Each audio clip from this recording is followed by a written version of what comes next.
नमस्कार विद्यार्थ्यांनो. BYK कनिष्ठ महाविद्यालयाच्या वतीने 12वीच्या विद्यार्थ्यांसाठी विशेष तज्ञ शिक्षक मार्गदर्शन उपक्रमाची सुरुवात करण्यात आली आहे. मराठी विभागाच्या वतीने मी सुप्रिया शामसुंदर शुक्रे आपल्या सर्वांचे हृदय स्वागत करते. या अभिनव उपक्रमातील मराठी विषयाचे हे 5वे व्याख्यान देताना मला विशेष आनंद होत आहे. मागील व्याख्यानांतर्गत मराठी विषयाच्या मौखिक म्हणजेच ओरलचे 20 गुणांचे गुणविभाजन व स्वरूप आपण अभ्यासले. या व्याख्यानांतर्गत आपण लेखी परीक्षेचे म्हणजेच 80 गुणांचे गुणविभाजन तसेच कृतीपत्रिकेचे स्वरूप अभ्यासणार आहोत. या नमुना कृतीपत्रिकेतील बारकावे, उत्तर लेखनाची पद्धत, परीक्षकाचा म्हणजेच एक्झामिनरचा दृष्टिकोन, वेळेचे नियोजन इत्यादी बाबींवर प्रकाश टाकणार आहोत.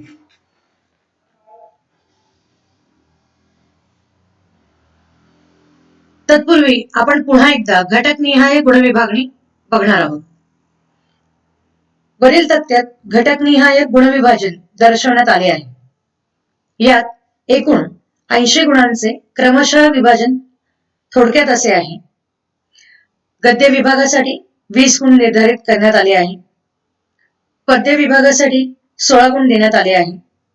तर साहित्य प्रकार या घटकाला 10 गुण देण्यात आले आहे. उपयोजित मराठी विभागास 14 गुण आहेत. तर व्याकरण व लेखन विभागासाठी 20 गुण देण्यात आलेले आहे. अशा प्रकारे एकूण 80 गुणांचे विभाजन आपण अभ्यासले. आता विस्तारित स्वरूपात गुणविभागणी बघण्यापूर्वी या शैक्षणिक वर्षात 25% वगळण्यात आलेला पाठ्यक्रम बघूयात. या स्लाइडमध्ये केवळ या शैक्षणिक वर्षापुरते म्हणजेच शैक्षणिक वर्ष 2020-21 मधील वगळण्यात आलेला पाठ्यक्रम पुढील प्रमाणे आहे. रे थांब जरा आषाढ घन ही बाबू बोरकर लिखित कविता पाठ्यक्रमातून वगळण्यात आली आहे. त्याचबरोबर मंगेश तेंडुलकर लिखित रंगरेषा व्यंगरेषा हा आत्मचरित्रात्मक पाठ देखील वगळण्यात आला आहे. तसेच नमुना गद्य आकलन या अंतर्गत डॉक्टर बाळ फोंडके लिखित हे गद्य आकलन वगळण्यात आलेले आहे. जयपूर फूडचे जनक. उपयोजित मराठी अंतर्गत वृत्तलेख म्हणजेच फीचर रायटिंग देखील वगळण्यात आले आहे. आता आपण उत्तरलेखन करताना कुठली काळजी घेतली पाहिजे ते बघूया. बोर्डाने निर्धारित केलेल्या 10 मिनिटाच्या वेळेत कृतीपत्रिका सविस्तर वाचणे गरजेचे आहे. तुम्हाला 10 मिनिटांचा वेळ दिलेला असेल, त्या 10 मिनिटात तुम्ही संपूर्ण कृतीपत्रिका आधी व्यवस्थित काळजीपूर्वक वाचायची आहे. कृती सोडवताना सूचनांचे तंतोतंत पालन करणे गरजेचे आहे. दिलेल्या चौकटीत अथवा वर्तुळात अचूक उत्तर लिहिणे गरजेचे आहे. म्हणजे ज्या ज्या कृतीमध्ये तुम्हाला चौकटी दिली असतील किंवा वर्तुळ दिले असतील तिथे तशाच प्रकारचे चौकटी आणि वर्तुळ काढून उत्तर लिहिणे अपेक्षित आहे. सुवच्छ अक्षरात कृतीपत्रिका सोडवणे. तुमचं अक्षर हे वाचनीय असलं पाहिजे. शुद्ध लेखनाच्या चुका टाळायच्या आहे. सगळ्यात महत्वाची गोष्ट जी खरं खूप बेसिक आहे पण तरीही सांगावीशी वाटते ते म्हणजे नवीन पानावर नवीन प्रश्न सोडवणं गरजेचं आहे. आवश्यक तेथे परिच्छेद निर्मिती करायची आहे. शक्यतो सगळ्या कृती ह्या क्रमशः सोडवा. आणि सगळ्यात महत्वाचं म्हणजे वेळेचं नियोजन करा. वेळेचं नियोजन करणं हे फार गरजेचं आहे. आता आपण प्रत्यक्ष नमुना कृतीपत्रिका अभ्यासणार आहोत. त्यामध्ये सगळ्यात पहिलं कृती क्रमांक 1 अ ही गद्यावर आधारित कृती असणार आहे. पठित गद्य जे आपल्याला दिलेले आहेत त्यापैकी गद्यावर आधारित ही कृती असणार आहे, जी 20 मार्कांसाठी आहे. एकूण गद्य विभाग हा 20 मार्कांसाठी आहे. कृती 1 अ खालील उताराच्या आधारे सूचनेनुसार कृती करा. आता या ठिकाणी जो आपल्याला पाठ अवतारा देण्यात आलेला आहे तो आपण सर्वप्रथम वाचूया. कामापुरते आणि कामासाठी वाहन आणि आटोक्यात राहील एवढाच वेग, हे तंत्र अनुसरले तर जीवन अर्थपूर्ण होईल.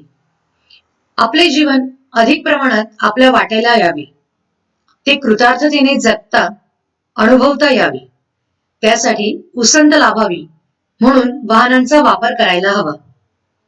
प्रत्यक्षात घडते ते वेगळे. इतरांशी मानसिक स्पर्धा करण्यासाठी, आपल्या ऐश्वर्याचे प्रदर्शन घडवण्यासाठी, गरज नसताना कर्ज काढून वाहने खरेदी करणारी माणसे समाजात आढळतात. कोणतेही महत्वाचे काम नसताना पत्नीला मागच्या बाजूला बसून आधुनिक दुचाकीने सहज फेरफटका मारून आले म्हणजे अनेकांना बरे वाटते. पण आहेच वाहन तर 4-6 मैलांवरचे एखादे निसर्गरम्य स्थान किंवा मंदिर पाहण्यासाठी ही माणसे का जात नाहीत? एखादा लक्ष्मी रोड, महात्मा गांधी मार्ग किंवा जंगली महाराज रस्ताच का पसंत केला जातो? देहू, आळंदी, सिंहगड, बनेश्वर, विठ्ठलवाडीचे रस्ते का दिसत नाहीत? वाई, सातारा, फलटण, कराड अशा गावी वाहनांची एवढी निकड आहे का? शेतमाळ्यात जायचे असेल तर तातडीचा भाग म्हणून कधीतरी वाहन लागेल. आपले राहणे गावाबाहेर होत असेल तर वाहनाचा उपयोग होईल. पण सहज आणि सुखाने येणे जाणे सोडून वेगाने येरझारा कशासाठी घालावायच्या? आहेच गाडी तर मारूया चक्कर, अशी भावना बाळगून रस्त्यावर अडचणी निर्माण करणारे रसिक संख्येने वाढत चालले आहेत.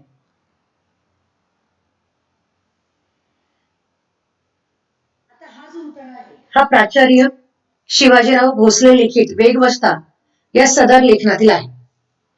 सर्वप्रथम आपण उत्तराचे व्यवस्थित वाचन करणे खूप गरजेचे आहे. वेगवस्ता म्हणजे वेगाच्या अधीन होणे किंवा वेगाच्या आहारी जाणे. मात्र हे माणसासाठी नक्कीच घातक आहे. निसर्ग नियमांचे उल्लंघन करून अति तेथे माती या उक्तीप्रमाणे वेगाचा अतिरेक हा विनाशास कारणीभूत ठरतो. हे टाळण्यासाठी प्राचार्य म्हणतात, वेगाच्या अधीन न होता वेग नियंत्रणात ठेवणे साधता आली पाहिजे. वेगावर नियंत्रण म्हणजे यशाला आमंत्रण. तर वेगवस्ता असली की कालवश होण्याची वेळ येते. म्हणून कामासाठी वाहनाचा मर्यादित वापर व तोही मर्यादित वेगात ही आजच्या तरुणांच्या यशस्वीतेची गुरुकिल्ली आहे. हा प्राचार्य शिवाजीराव भोसले यांच्या एकूणच सदर लेखनाचा गर्भित अर्थ आहे, जो त्यांनी अत्यंत मार्मिक शब्दात मांडण्याचा प्रयत्न केलेला आहे. आता ह्या उतार्यावर आपल्याला ह्या कृती दिलेल्या आहेत, ज्या वस्तुनिष्ठ आहेत. 2-2 मार्कांसाठी या कृती आहेत, ज्यातली पहिली कृती आपण बघूया. लेखकाच्या मते जीवन अर्थपूर्ण तेव्हा होते जेव्हा. आता इथे 2 तुम्हाला चौकट दिलेल्या आहेत. या दोन्ही चौकटीमध्ये उतारा वाचून त्याचं आकलन करून उत्तर योग्य असं उत्तर लिहिणं अपेक्षित आहे. दुसरं दिलेलं आहे, लेखकांनी सांगितलेली वाहन खरेदी करण्याची कारणे. 2 कारणे तुम्हाला इथे द्यायची आहे, जी 2 मार्कांसाठी आहे. आता याचं आपण उत्तर बघूया. लेखकाच्या मते जीवन अर्थपूर्ण तेव्हा होते जेव्हा कामापुरते व कामासाठी वाहन वापरले जाते. वाहनाचा वेग आटोक्यात ठेवल्यावर. हे याचं योग्य उत्तर आहे, जे तुम्ही लिहिणं अपेक्षित आहे. वस्तुनिष्ठ प्रश्नांमध्ये योग्य उत्तर, मुद्देसूद उत्तर लिहिणं गरजेचं आहे. जे महत्वाचे शब्द आहेत तेच त्यामध्ये आले पाहिजे. कुठल्याही प्रकारचं पूर्ण वाक्य किंवा पालळीकपणे कुठलीही गोष्ट तिथे लिहिता कामा नये. ह्या कृती सोडवताना ह्या गोष्टी तुम्ही लक्षात ठेवायच्या आहे. बऱ्याचदा तुमच्याकडनं पूर्णच्या पूर्ण वाक्य लिहिलं जातं चौकटीमध्ये. तर असं न करता जे उत्तर आहे ते नेमके आणि समर्पक उत्तर तिथे लिहा, तेच या ठिकाणी अपेक्षित आहे. दुसरी कृती, लेखकांनी सांगितलेली वाहन खरेदी करण्याची कारण. पहिलं कारण आहे मानसिक स्पर्धा करणे आणि दुसरं स्वतःच्या ऐश्वर्याचे प्रदर्शन घडवणे. ही 2 कारणे या ठिकाणी लेखकांनी सांगितलेली आहे. अशा प्रकारे कृती एक अ मध्ये 2-2 मार्कांसाठी ह्या आकलन कृती तुम्हाला देण्यात आलेल्या आहे. यानंतर तिसरी कृती आहे स्वमत व अभिव्यक्ती, जे 4 गुणांसाठी आहे. वाहनांच्या अतिवापराने शरीर व्यापारात अडथळे निर्माण होतात. तुमचे मत सोदाहरण स्पष्ट करा. आता हे स्वमत आहे. स्वमतावर आधारित ही कृती आहे. यामध्ये तुम्ही तुमचं मत मांडणं अपेक्षित आहे. जो उतारा तुम्हाला दिलेला आहे त्याचं व्यवस्थित आकलन झाल्यानंतर तुम्हाला तुमच्या भाषेत या ठिकाणी तुमचं मत मांडायचं आहे. आता साधारणतः परीक्षकाला कुठले मुद्दे अपेक्षित असतात किंवा या उत्तरामध्ये कुठले मुद्दे अपेक्षित आहे हे आपण एकदा बघूया. जीवनातील गतिमानता, कमी वेळात करावयाचे अधिकाधिक कामे, अवधी कमी व अंतरे मोठी, शारीरिक हालचालींवर मर्यादा, व्यायामाचा अभाव, शरीराची गमावलेली लवचिकता, वाहनांचा अतिवापर, शारीरिक व्याधींना निमंत्रण. साधारणतः असे मुद्दे ह्या उत्तरामध्ये अपेक्षित आहे. याचा अर्थ हेच मुद्दे अपेक्षित आहे असं नाही. या व्यतिरिक्तही तुमचे काही मुद्दे असू शकतात जे तुम्ही यामध्ये मांडू शकता. फक्त एक काळजी घ्यायची आहे, ती म्हणजे स्वमत लिहिताना स्वमत हे त्या उतार्याशी निगडीत असलं पाहिजे. कुठल्याही प्रकारचं स्वमत हे अवांतर होता कामा नये, नाहीतर त्यालाही तुम्हाला 0 गुण मिळू शकतात. त्यामुळे अशी आपली चूक होऊ द्यायची नाही. तर स्वमत लिहिताना आपलं मत या ठिकाणी महत्वाचं आहेच, पण ते त्या पाठाच्या उतार्याशी निगडीत असणं गरजेचं आहे. हे तुम्ही लक्षात ठेवायचं आहे. ठीक आहे. तर अशा प्रकारे तुम्हाला या ठिकाणी स्वमत विचारलेलं आहे आणि हे त्याच्यातले मुद्दे आहेत. आता याला किंवा आहे. याला किंवा काय आहे तर अभिव्यक्तीवर कृती विचारलेली आहे. या दोन्हींपैकी कुठलीही एकच कृती तुम्हाला सोडवायची आहे. एक तर स्वमतावर आधारित कृती सोडवा किंवा अभिव्यक्तीवर आधारित कृती सोडवा, जी 4 गुणांसाठी आहे. अभिव्यक्तीवर कशा प्रकारची कृती विचारली जाऊ शकते तर वाहन चालवत असताना कोणती काळजी घ्यावी ते तुमच्या शब्दात लिहा. आता यात सुद्धा साधारणतः उत्तरामध्ये कुठले अपेक्षित मुद्दे आहेत ते आपण बघूया. गाडी चालवायला बसण्यापूर्वी वाहन चालवण्याचा परवाना म्हणजेच ड्रायव्हिंग लायसन्स, अन्य आवश्यक कागदपत्रे म्हणजे विमा, पीयूसी इत्यादी गोष्टी असणे गरजेचे.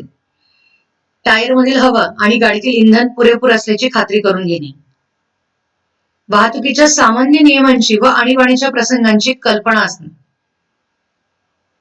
वाहतुकीचे जे काही नियम आहेत ते नियम आपल्याला पाळणे गरजेचं आहे. त्या नियमांची माहिती असणं आपल्याला गरजेचे आहे.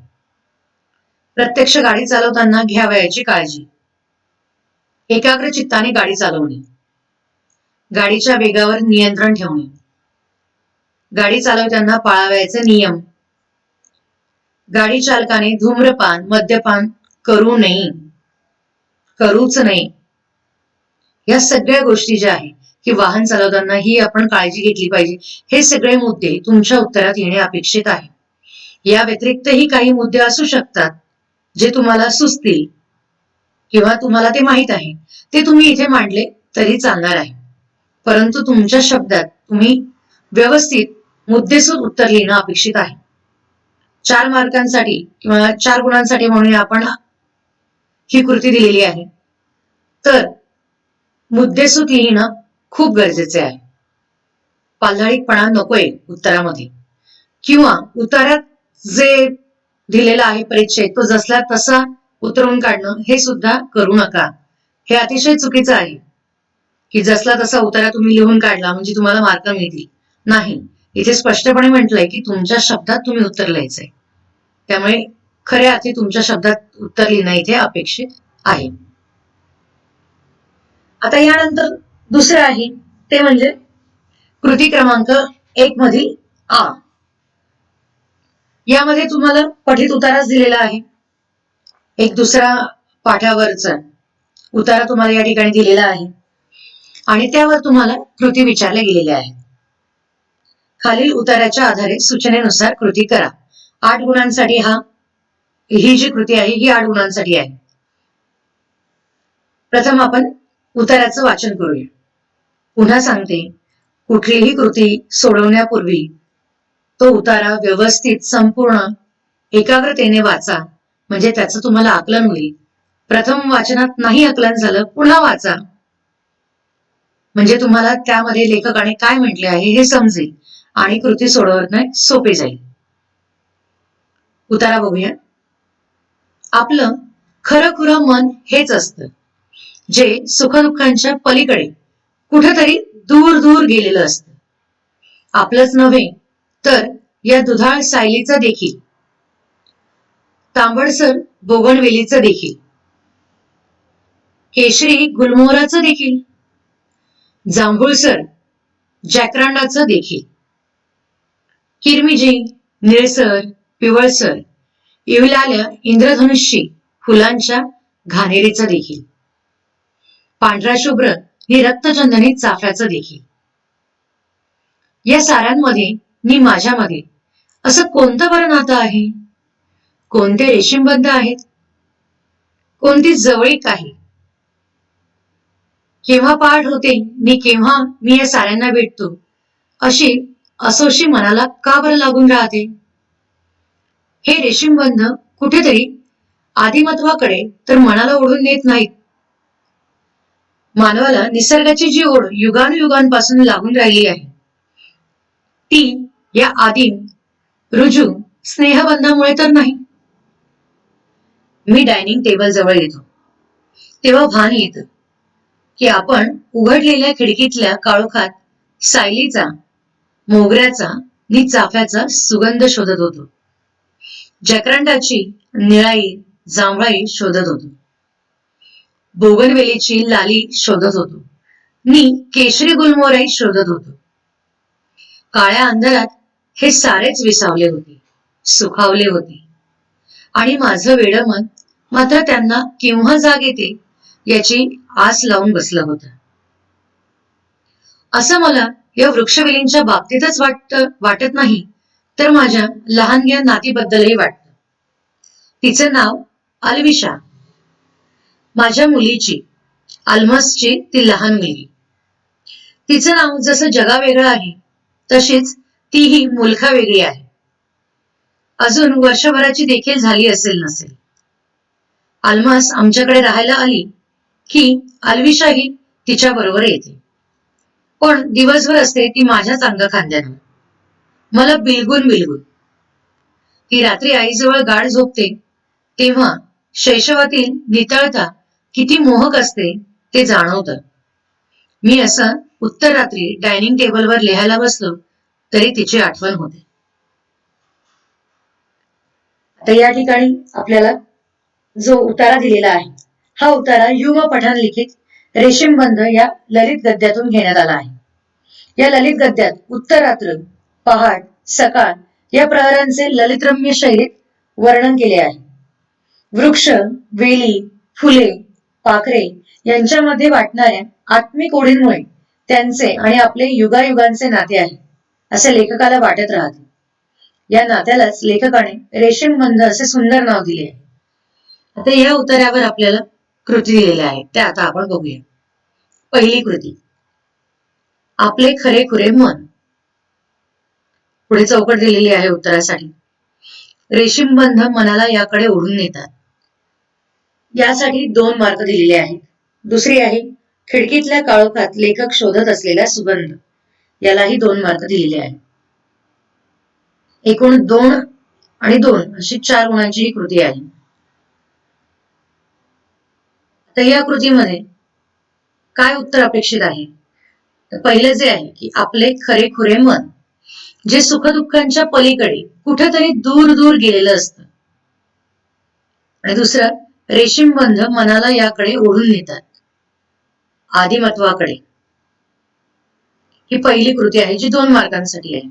दुसरी, खिडकीतल्या काळोखात लेखक शोधत असलेला सुगंध.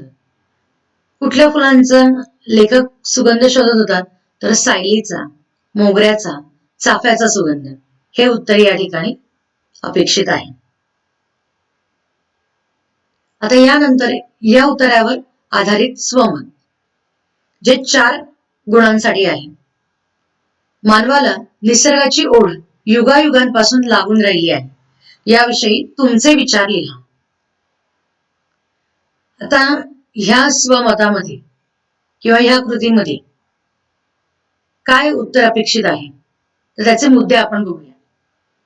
मानव निसर्गाचेच अपत्य, मानव आणि निसर्गाचे घनिष्ठ ऋणानुबंध, प्रगतीचा पल्ला गाठण्यासाठी निसर्गाची कास धरणे, प्रगतीच्या ओढ्यामुळे निसर्गाकडे आपले दुर्लक्ष होणे, निसर्गाच्या सानिध्यात मानवाचे तणावमुक्त जीवन, निसर्गाच्या निरागसतेतून मानवाला मिळणारा आनंद व सुख, निसर्गाच्या स्नेहबंधामुळे मानवाला लागलेली युगायुगांची ओढ. अशा प्रकारे हे जे स्वमत आहे यामध्ये उत्तरामध्ये हे मुद्दे अपेक्षित आहे. पुन्हा एकदा मी पुनरुक्ती करते आहे की तुम्ही हेच मुद्दे लिहिणं अपेक्षित आहे असं नाही. तुमचा अजूनही काही वेगळा दृष्टिकोन असू शकतो, ज्याद्वारे तुमचं आकलन झालेलं असेल आणि तुम्ही तुमचं उत्तर लिहू शकता. यामध्ये तुमच्या मताला महत्व आहे, तुमच्या विचारांना महत्व आहे. त्यामुळे योग्य असे उत्तर लिहिणे अपेक्षित आहे, ज्यामुळे तुम्हाला जास्तीत जास्त गुण या ठिकाणी प्राप्त होऊ शकतात. आता याला पुन्हा किंवा आहे. किंवा काय आहे याला, तर अभिव्यक्ती आहे. लेखक आणि निसर्ग यांच्या नात्यातील रेशीम बंधाचे वर्णन तुमच्या शब्दात करा. वरती आपण स्वमत बघितलं. आता हे दुसरं जे आहे ती अभिव्यक्ती आहे. या दोन्हींपैकी कुठलेही एक तुम्ही सोडवायचं आहे, जे 4 गुणांसाठी आहे. यामध्ये या उत्तरामध्ये आपल्याला कुठल्या गोष्टी लिहिणं गरजेचं आहे, तर रेशीम बंध म्हणजे कधीही नष्ट न होणारे सुखकर बंध, रेशीम बंधचा आधी अर्थ. नंतर लेखकाला असणारी निसर्गाची प्रचंड ओढ, निसर्गाशी जोडली गेलेली लेखकाची नाळ, निसर्गाशी एकरूप होणारा लेखक, निसर्गाच्या भावना जपणारा किंवा निसर्गाच्या भावना मानणारा लेखक, लेखकाचे निसर्गाशी असलेले आदिम रुजू स्नेहबंध, लेखकाला निसर्गातून गवसणारे अनुभव, निसर्गातील सौंदर्य, निसर्गाबरोबर लेखकाचे असलेले युगानुयुगांचे निरागस नाते. हे सगळे मुद्दे या उत्तरात येणे अपेक्षित आहे. आता पुढील कृती, कृती 1 मधील ई कृती, जी आतापर्यंत आपण ज्या 2 कृती अभ्यासल्या त्या होत्या पठित गद्य उतार्यावर. आता ही जी कृती आहे ही अपठित गद्य उतार्यावर असणार आहे. म्हणजे तुमच्या पुस्तकाबाहेरचा उतारा या ठिकाणी तुम्हाला दिलेला असेल, ज्याचं वाचन करून, ज्याचं आकलन करून तुम्हाला त्यावरच्या कृती सोडवायच्या आहे. खालील उतार्याच्या आधारे सूचनेनुसार कृती करा. 4 गुणांसाठी ही कृती आहे. हा उतारा तुम्हाला दिलेला आहे. प्रथमतः आपण या उतार्याचे वाचन करूया. भाषा ही समाज जीवनाला अपरिहार्य आहे, याबद्दल वाद नाही. किंबहुना एकच भाषा वापरून एकत्र व्यवहार करणारे लोक म्हणजेच समाज. हे लक्षात घेतले म्हणजे समाज या शब्दाच्या ज्या इतर अनेक व्याख्या त्यांच्या वेगवेगळ्या वैशिष्ट्यांच्या अनुरोधाने आपण करतो, त्या सर्वांच्या मुळाशी एकभाषिकत्व हे महत्वाचे तत्व आहे, हे आपल्याला दिसून येईल. वस्तुतः कोणत्याही कारणाने एकत्र येणारे लोक त्या कारणापुरते एका समाजाचे घटक आहेत असे मानले पाहिजे. पण अशा रीतीने एकत्र येऊन व्यवहार करणे हे सुद्धा या सर्व लोकांची भाषा एकच असल्याशिवाय किंवा सर्वांना समजणारी अशी कोणती तरी भाषा प्रत्येकाला आल्याशिवाय किंवा काही अपवादात्मक प्रसंगी दुभाषाची मदत घेतल्याशिवाय शक्य नाही. नैमित्तिक कारणासाठी थोडा वेळ एकत्र येणाऱ्यांची जरीही गत, तर ज्यांचे दैनंदिन जीवन परस्परावलंबी आहे आणि बहुतांशी एकमेकांच्या सहवासात व्यतीत होते, त्यांची गोष्ट तर बोलायलाच नको. समाजात राहून व्यक्तीला सुखासमाधानाने जगायचे असते. आपल्या आकांक्षा सफल करून घ्यायच्या असतात. इतरांशी सहकार्य करून स्वार्थ आणि परमार्थ साधायचा असतो. ही सामाजिक चौकट कधी कधी व्यक्ती स्वातंत्र्याच्या आड येत असली तरीही व्यक्ती विकासाला आणि व्यक्तीचे अस्तित्व टिकवायलाही ती आवश्यक आहे. भाषा हा व्यक्ती व्यक्तीतला आणि व्यक्ती आणि समाज यांच्यातला दुवा आहे. स्वतःचे व्यक्तित्व इतरांच्या नजरेला आणून द्यायचे माणसाचे पहिल्या दर्जाचे साधन आहे. हे साहित्यात जितके खरे आहे तितकेच व्यवहारातही खरे आहे. म्हणूनच व्यक्तिदर्शन आणि व्यक्तिविकास यांचे हे साधन सर्वांना आधी स्वाधीन करून घ्यावे लागते. आता या ठिकाणी जो उतारा दिलेला आहे त्या उतारामध्ये भाषा ही व्यक्ती व्यक्तीतील तसेच व्यक्ती व समाज यांच्यातील दुवा आहे हे सांगणारे आणि भाषेचे महत्व पटवून देणारा हा अपठित उतारा आहे. तर यावर दिलेल्या कृती बघूया. यावर 4 गुणांसाठी कृती दिलेल्या असतील. त्यातली पहिली कृती बघूया. समाज म्हणजे माणसांचा समूह जो पुन्हा तुम्हाला उत्तरासाठी चौकट दिलेली आहे. दुसरं, इतरांशी सहकार्य करून साधावयाच्या गोष्टी 1 गुणांसाठी पुन्हा.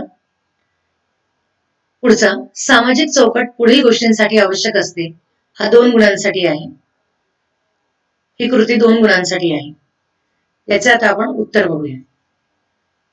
समाज म्हणजे माणसांचा समूह जो एकच भाषा वापरून एकत्र व्यवहार करणारा असतो.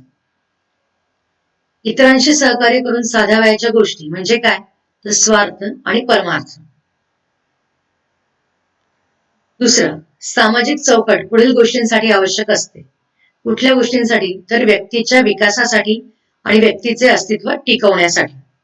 अशा प्रकारे ही कृती 2 आणि 2 एकूण 4 गुणांसाठी आहे. या कृतीवर स्वमत व अभिव्यक्ती नाही. फक्त 4 गुणांची ही कृती आहे. अपठित उतारा दिलेला आहे जो तुम्हाला वाचल्याशिवाय त्याचं आकलन होणार नाही. त्यामुळे तो उतारा वाचणं गरजेचे आहे.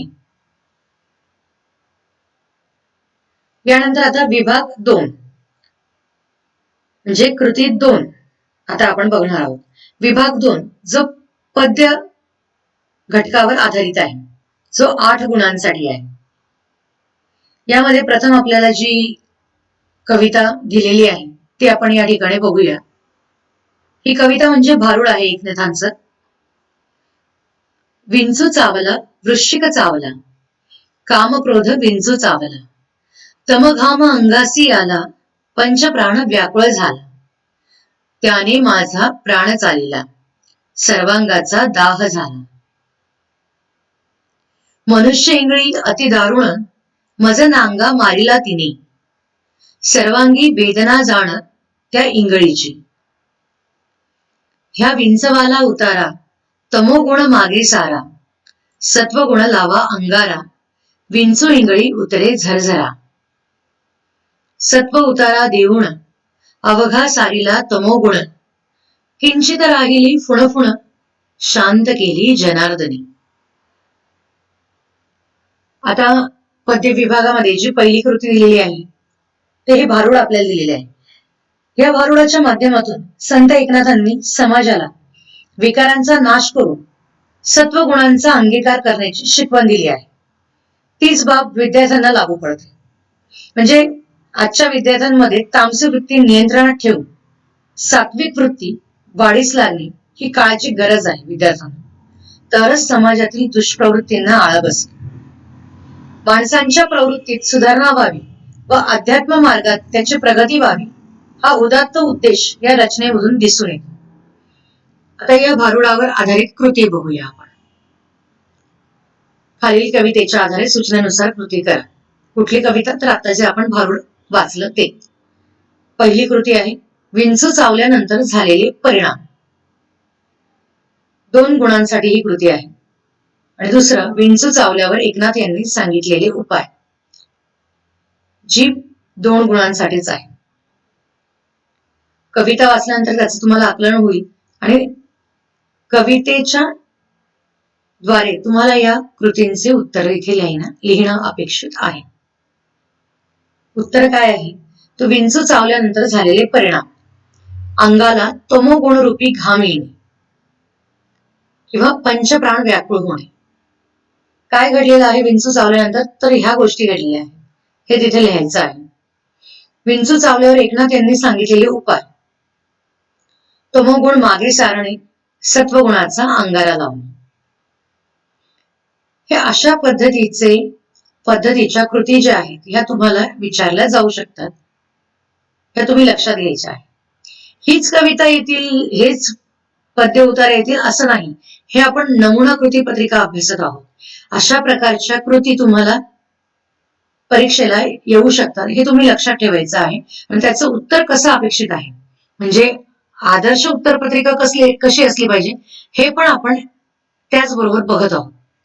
त्यामुळे इथे लगेच तुम्हाला मी उत्तर काय असली पाहिजे, त्याचे मुद्दे काय असले पाहिजे हे मी सांगते आहे. ते समजून घेण्याचा नीट प्रयत्न करा. आता तिसरं, अभिव्यक्ती. 4 गुणांसाठी आहे या ठिकाणी कवितेमध्ये अभिव्यक्ती. काय विचारलेलं आहे? तर तुमच्या रागावर नियंत्रण मिळवण्यासाठी तुम्ही शोधलेल्या उपाययोजना लिहा. इथे ह्या कृतीमध्ये काय उत्तर अपेक्षित आहे, काय मुद्दे अपेक्षित आहे, तर ते अशा प्रकारे. संतापाच्या होणाऱ्या शारीरिक व मानसिक परिणामांचा विचार करणं, संतापजन्य परिस्थितीची निर्मिती टाळणे. म्हणजे आपल्या रागावर नियंत्रण मिळवण्यासाठी आपण काय करत असतो, आपल्या रोजच्या जीवनातील ही कृती आहे विचारलेली आपल्याला. त्यामुळे त्याचं उत्तर आपल्याला लिहिता आलंच पाहिजे आणि ते आपल्याला माहिती आहे व्यवस्थितरित्या. परिस्थिती निर्माण झाल्यास संयमाने व विवेकाने वागणे, परिस्थिती आटोक्याबाहेर जात असल्यास दीर्घ श्वसन करणे, उलटी अंक मोजणी करणे. या काही अशा उपाययोजना आहेत की ज्या केल्यानंतर खरोखर रागावर नियंत्रण मिळवलं जातं. सकारात्मक दृष्टिकोन विकसित करणे, प्राणायाम व योगासने करणे, त्रासदायक घटना कागदावर लिहिणे व नंतर कागद फाडून टाकणे, मन अन्यत्र रमविणे किंवा कर्णमधुर श्रवणीय असं संगीत ऐकणे. संगीत ऐकल्यानंतर आपली मानसिक स्थिती ही बदलत असते. त्यामुळे ह्या ज्या गोष्टी आहेत अशा प्रकारचं उत्तर तुमचं या ठिकाणी अभिप्रेत आहे. या व्यतिरिक्तही तुम्ही अन्य मुद्दे तुमच्या उत्तरामध्ये दर्शवू शकतात, लिहू शकतात. फक्त ते त्या कृतीशी निगडीत असणं गरजेचं आहे, हे मात्र तुम्ही लक्षात ठेवायचे आहे. आता पुढच्या काव्यपंक्ती. यामध्ये जी कृती विचारलेली आहे ती अशी आहे की खालील ओळींचा अर्थ स्पष्ट करा. 4 गुणांसाठी ही कृती आहे. आता वरती आपल्याला जे भारूड दिलेलं आहे, पहिल्या अ साठी जी आपल्याला कविता दिलेली आहे ती कविता सोडून अन्य ज्या कविता उरलेल्या आहेत त्या कवितांपैकी इतर कवितांवर ही कृती जी आहे ती विचारण्यात येते. आता ही कृती कुठली कविता आहे तर ती बघूया आपण. रडू नकोस खुळे उठ आणि डोळ्यातले हे असू सोडून दे शेजारच्या तळ्यात, नि घेऊन या हातात नुकतीच उमललेली शुभ्र कमळाची प्रसन्न फुले. त्या काव्यपंक्ती आपल्याला दिलेल्या आहेत ज्यांचा अर्थ आपल्याला स्पष्ट करायचा आहे. आता या काव्यपंक्ती कशातल्या आहेत तर आरशातली स्त्री. या काव्यपंक्ती आरशातली स्त्री या हिरा बनसोडे रचित काव्यातील आहे. स्वत्व हरवलेल्या त्या स्त्रीला आरशातली स्त्री भेटते आणि नकळतपणे नायिकेच्या गत आयुष्यातील आठवणींना उजाळा मिळतो. नायिका आणि आरशातल्या स्त्रीचा हृदय संवाद होतो. आरशातली स्त्री नायिकेला अधिकार वाणीने सर्व दुःख विसरून स्वतःच्या अस्तित्वाची दखल घेण्यास बाध्य करते, प्रवृत्त करते. कवयित्री यांनी स्त्रीच्या आयुष्यातील स्थित्यंतराचा अतिशय सुंदर शब्दात वेध घेतलेला आहे. तर थोडक्यात काय तर आरशातली स्त्री या कवितेमधल्या ह्या काव्यपंक्ती आहेत ज्याच्या ओळींचा आपल्याला अर्थ स्पष्ट करून सांगायचा आहे किंवा अर्थ उकलून सांगायचा आहे. मग आता यामध्ये तुम्ही काय लिहिणार आहात तर कवितेतील प्रतिकात्मकता यामध्ये मांडणं अपेक्षित आहे. आरशातली स्त्री व आरशाबाहेरील स्त्री म्हणजे बिंब आणि प्रतिबिंब यांचा संवाद, आरशाबाहेरील स्त्रीच्या जीवनात नव्या उमेदीची निर्मिती, पारंपरिक ओझ्यातील मुक्ततेचा स्वर, निराशा व मरगळ तसेच दुःखाचे विसर्जन, स्वतःच्या अस्तित्वाची जाणीव. या सगळ्या मुद्द्यांची योग्य ती सांगड घालून उत्तर लिहिणं अभिप्रेत आहे. पुढील कृती ई. कृती करा कोणतेही एक 4 गुणांसाठी आहे. इथे तुम्हाला काव्य सौंदर्य एक विचारलेला आहे किंवा तुम्हाला इथे दुसरी कृती जी दिलेली आहे ती असेल रसग्रहणावर. एक तर तुम्ही काव्य सौंदर्य स्पष्ट करायचं आहे, म्हणजे काव्य सौंदर्य उकलून दाखवायचं आहे, किंवा तुम्ही रसग्रहण करायचं आहे. आता सर्वप्रथम आपल्याला इथे काव्य सौंदर्य दिलेले आहे, काव्य पंक्ती दिलेल्या आहेत त्या आपण बघूया. रंगुनी रंगात साऱ्या रंग माझा वेगळा, गुंतनी गुंत्यात साऱ्या पाय माझा मोकळा, कोण जाणे कोठून या सावल्या आल्या पुढे, मी असा की लागती या सावल्यांच्याही झळा. रंग माझा वेगळा यात कवी सुरेश भट लिखित गझलेतील या काव्यपंक्ती आहेत. या गझलेत गझलकाराच्या अनोख्या व्यक्तिमत्वाची रसिकांना ओळख होते. सगळ्या गुंत्यात गुंतूनही आपला पाय कसा मोकळा ठेवणारा हा व्यक्ती आहे हे आपल्याला या ठिकाणी कळते. जरा विरळाच असा व्यक्ती, त्याचे अनुभवही जगा वेगळेच. जीवनातील दुःखाचेही हसतमुखाने स्वीकार करणारा हा अवलिया कवी आहे, ज्याचा दुःखानाही लळा लागला आहे. तर अशा या कवितेतील ह्या काव्यपंक्ती. आता या ठिकाणी काव्य सौंदर्य उलगडून दाखवताना कुठले मुद्दे या ठिकाणी येणं महत्वाचं आहे ते बघूया. साऱ्या रंगात रंगूनही जपलेले वेगळेपण, बंधनमुक्त जीवन, अनोखे व्यक्तिमत्व, सुखाच्या सावल्या, सुखाच्याही झळा लागणारा संवेदनशील माणूस, अशा प्रकारचे मुद्दे येणे या ठिकाणी अपेक्षित आहे. जसं मी तुम्हाला आधीच सांगितलं की याला तुम्हाला किंवा आहे, म्हणजे 2 कृतींपैकी कुठलीही एक सोडवायची आहे. त्यातली दुसरी आहे रसग्रहण. रसग्रहणासाठी पुन्हा सांगते की आधीच्या कविता सोडून उर्वरित कवितांवर रसग्रहण आपल्याला येते. आता ही दुसरी कविता आपल्याला लिहिलेली आहे, कुठली आहे ते बघूया. फुलं सोन्याची झेंडू तोडते बाई तोडते, नाही फुलं ग देह तोडते बाई तोडते, घरादाराला तोरण बांधते बाई बांधते, रोज मातीत मी ग नांदते बाई नांदते. आता ही जी कविता आहे ही कल्पना दुधाळ लिखित रोज मातीत या कवितेतील या काव्यपंक्ती आहे, ज्यामध्ये कल्पना दुधाळ यांनी कष्टणाऱ्या स्त्रीचे आयुष्य जे आहे त्याचे अतिशय समर्पक अशा शब्दामध्ये मांडणी केलेली आहे की स्त्रीचं आयुष्य कसं असतं. समाजामध्ये स्त्रीला दुय्यम स्थान असतं, परंतु स्त्री मात्र अतिशय कष्ट करून आपल्या जीवाची पर्वा न करता, कुठल्याही ऋतूची पर्वा न करता राबत असते आपल्या संसारासाठी, घरादारासाठी, आणि आपल्या जीवाचं रान करून ती आपल्या संसाराचा गाडा विना तक्रार समर्थपणे पेलत असते. तर ह्याच कष्टकरी स्त्रीचे वर्णन किंवा ह्या कष्टकरी स्त्रीचे भावविश्व कवयित्रीने या ठिकाणी उकलून दाखवलेले आहे. आता या काव्यपंक्तीचे रसग्रहण करण्यासाठी कुठले मुद्दे पाहिजे, तर झेंडूच्या फुलांचे तोरण म्हणजे मांगल्याचे प्रतीक, फुलांच्या रूपाने देहाचे कष्टविनी, संसाराचा गाडा हाकताना केलेले परिश्रम, आहे त्या परिस्थितीत संसारात नांदणारी स्त्री, या सगळ्या गोष्टी ज्या आहेत तर रसग्रहणामध्ये येणे. त्याशिवाय कवयित्रींनी वापरलेले प्रतिमा, प्रतीक, रूपक किंवा अलंकारांचा जो वापर केलेला आहे त्याबद्दल लेखन करणं, कवितेचा भावार्थ समजून त्याचे लेखन करणं, ह्या सगळ्या गोष्टी या रसग्रहणामध्ये अपेक्षित आहे. अशा प्रकारे आज आपण नमुना कृतीपत्रिका लिहिताना घ्यावयाची दक्षता, तसेच गद्य व पद्य विभागाचे गुणविभाजन म्हणजेच पहिल्या 2 कृती अभ्यासल्या. उर्वरित पुढील 3 कृती पुढील भागात अभ्यासू. मला खात्री आहे की पहिल्या 2 कृती तुम्हाला उत्तमरित्या समजल्या असतील. पुन्हा भेटूया पुढच्या भागात. तोपर्यंत विराम. धन्यवाद.